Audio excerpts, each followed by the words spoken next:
how to transfer from Earn Wallet to Spot Wallet in Binance the updated way. Hello everyone, welcome back to our channel. In today's video, we will go ahead and delve into this short tutorial.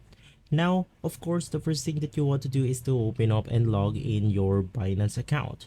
Basically, once inside, you will then go ahead and see the options that we have below. You simply want to click on wallets, and once inside, we then have these categories right here for our overview wallet, your spot wallet, funding wallet, and more.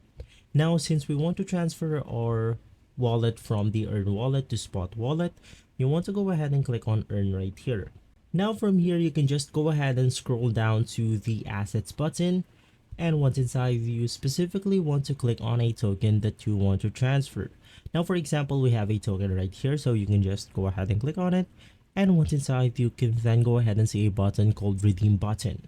You want to redeem the crypto asset right here to your Spot wallet, and it will then be taken to our Spot wallet right here. Now, if this video has been helpful, please leave us a like and subscribe. I'll see you on the next one. Thank you.